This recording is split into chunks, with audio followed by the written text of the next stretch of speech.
This is our Pro series, our Pro tip series for the metal detectors, and today we're talking about the good old faithful, the 4500, still one of the best machines kicking around. This 45, we've got a 14x9 Evo coil on it. It's actually my backup machine for that I use. It's a spare machine and I lend it to people. So what we're going to do is we're going to get some real detail and a deep dive into how to set this machine up, what to do with it when you're in challenging situations. I've got Cory here. Cory's our expert today. Now Cory, just for a beginner, yeah, how are you going to set this thing up? You've got a machine, how do you set it up? Yeah, so what we generally recommend when you first get a GPX detector is you want to keep everything nice and simple. So the way I like to teach people is to just go through a basic quick start procedure. First thing we generally like to do is I'll teach you how to do a factory reset so that we put all of our settings back to factory standards.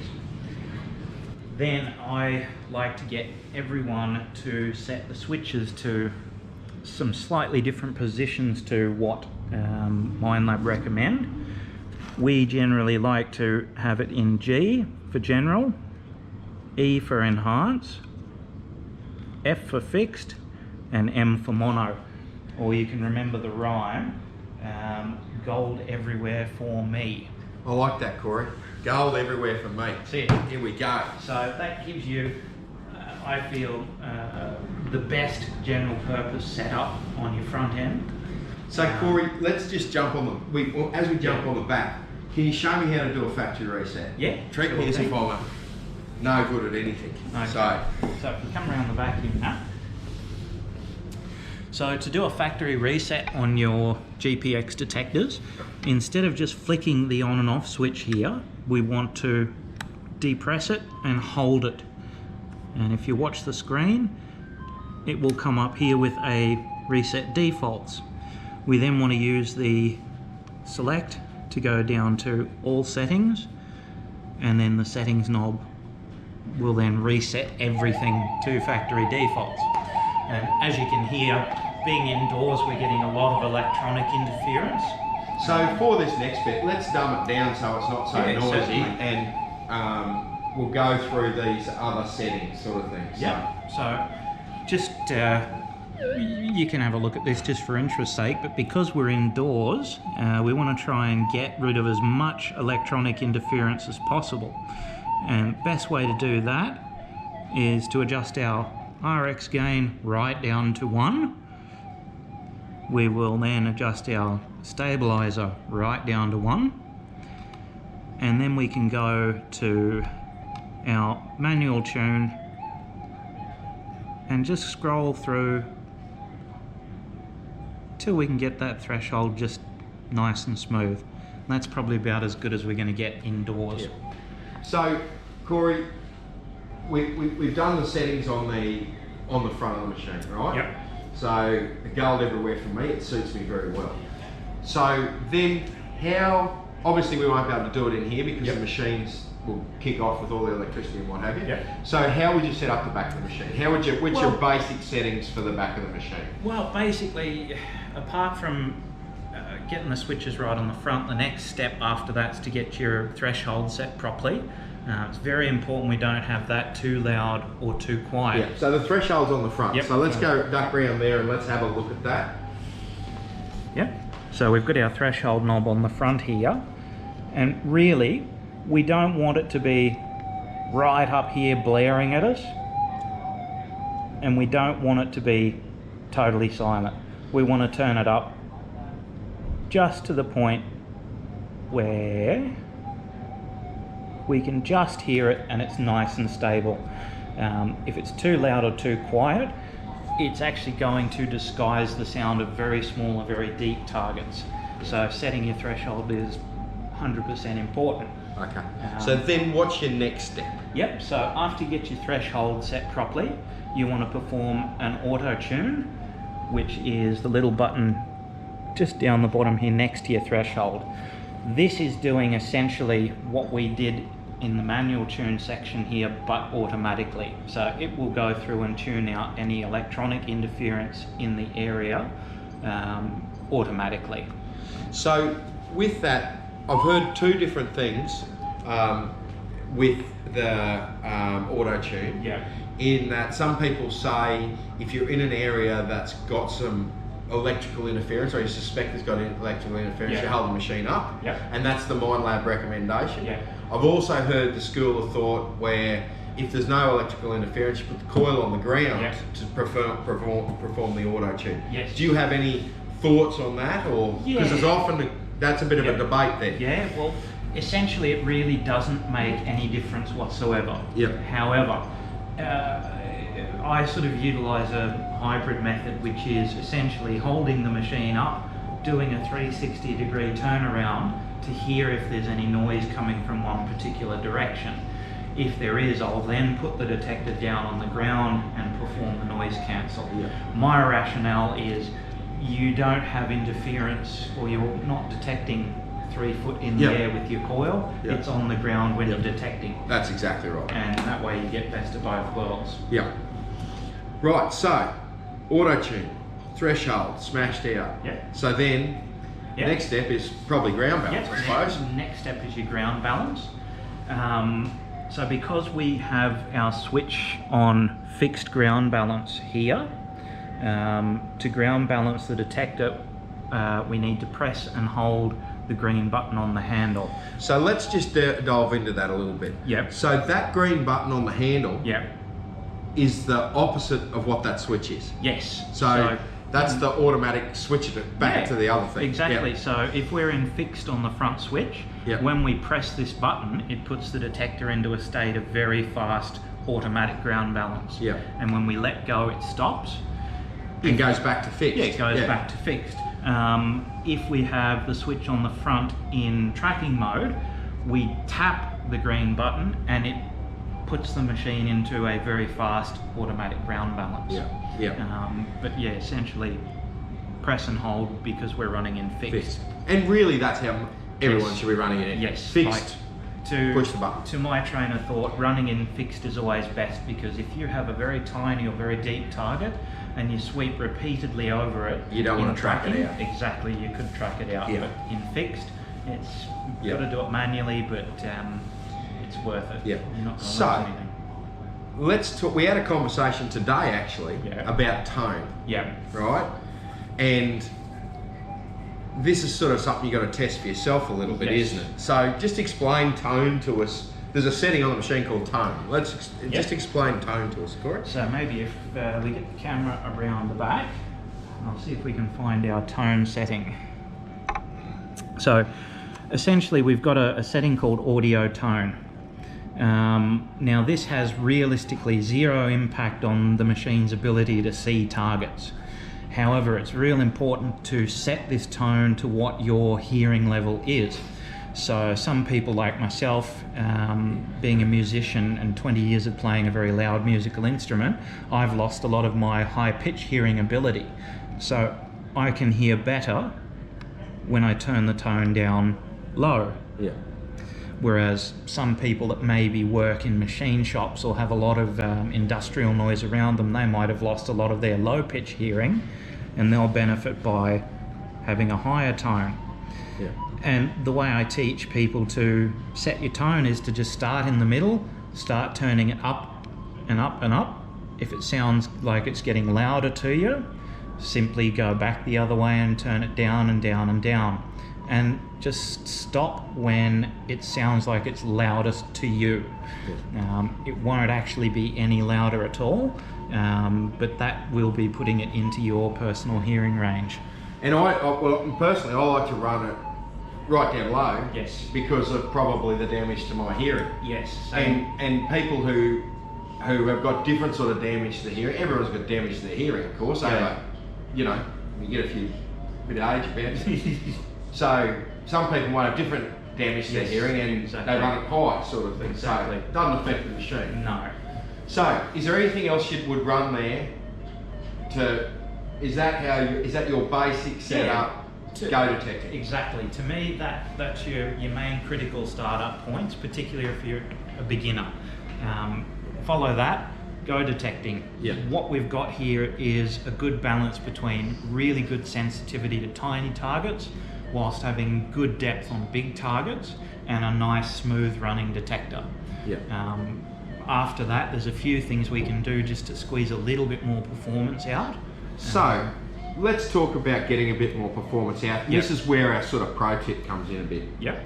So, if you go out to your goal field, Yep. right, and your machine's cranky and noisy on that particular day, to start with, what environmental things affect that? Yep. And then, how do we control the machine to get better results? Well, I suppose it depends a lot on the time of day, season, you know, if it's a hot day or a cold day. Moisture in the yeah, soil. Moisture, exactly. So the best thing to do is to start with what we've just done in the factory presets, because that'll give us a good benchmark. Yeah. If your machine is running really, really smooth and it ground balances super easily, we can do a couple of things to give us a bit more performance. So we can actually increase our receive gain setting, for instance, just to give us a little bit more response to certain targets. Or if our machine is very noisy and it's very hard to ground balance, we can actually drop that receive gain setting down a little bit just to smooth the machine's audio. So that first step, whether it's noisy or quiet, is RX gain. RX gain's the first so thing we call. That's receive gain. Yes. Right? Now the other setting I normally go to is stabilizer. Yep. So what's the difference between RX gain and stabilizer? So RX gain or receive gain is basically the machine putting extra amplification onto targets the machine receives. Yep. So it doesn't matter if it's a metallic target, a ground response or electronic, the machine's RX gain is going to amplify all of it. Yep. And what we're trying to do is strike a balance between having a really quiet machine with clear audible signals, or a very noisy machine that has very loud obvious signals. I come from a school of detecting where I like to have a perfectly smooth detector with very quiet signals because they're easy to hear. So it always pays to, you know, start with the stabilizer, the gain, bring it down a little. The stabilizer is a fine-tuning tool. So once we have got our receive gain set and it ground balances nicely, runs smoothly, we can smooth it out further by adjusting the stabilizer. So that's how you'd think about it. You'd think RX gain is a course to get it close, and then stabilizer to tweak it. Well, the stabilizer is essentially a filter. So if you think about your threshold as being wobbly, when we turn that stabilizer setting down, those wobbles get cut off. So we're taking a little bit of audio information out and making it smoother.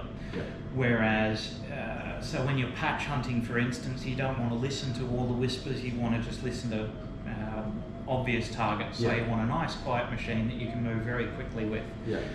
When you're on a patch, for instance, and you've maybe targeting lots of the small stuff, we can then increase that stabilizer setting to let more audio information through, which might just score you a couple more of those pieces. Small ones or the deep ones. So generally we find stabilizer, keep it about 2 points below the gain setting, and that gives you a nice smooth machine with plenty of audio.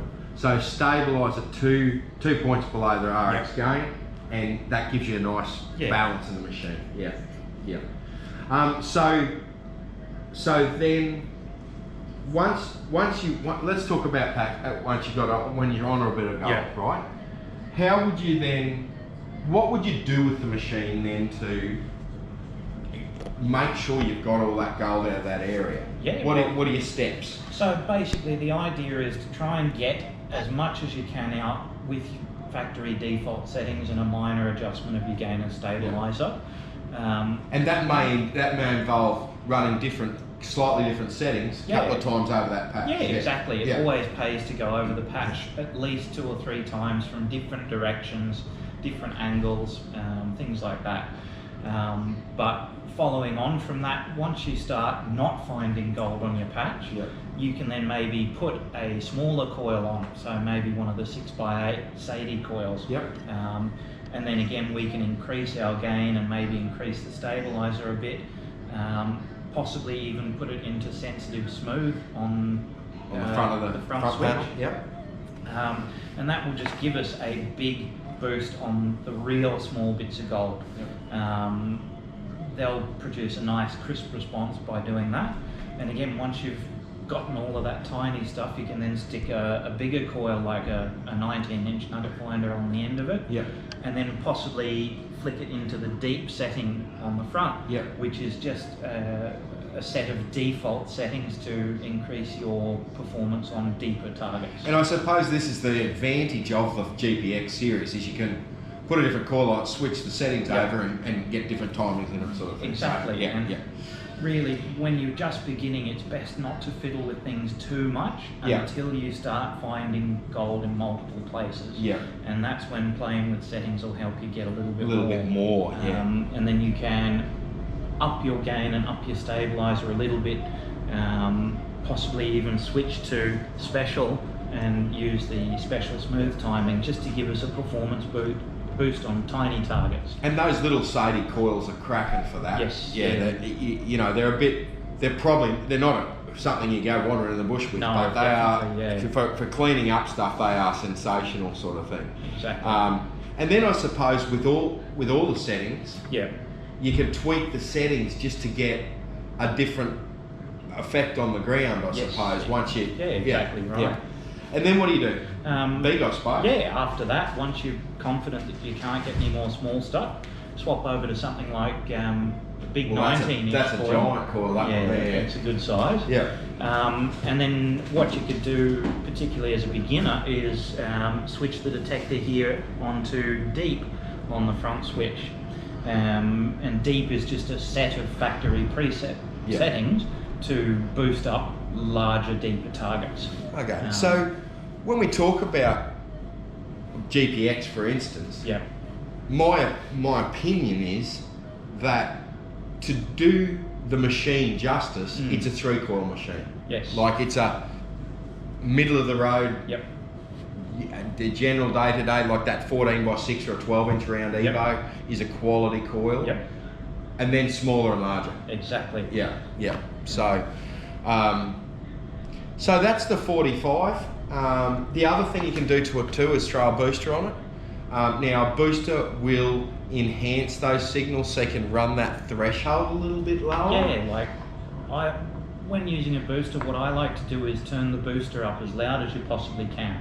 And that basically enables you to turn your threshold on the machine down, and that has the effect of really highlighting those small or deep targets. It just makes them jump out at you a bit more.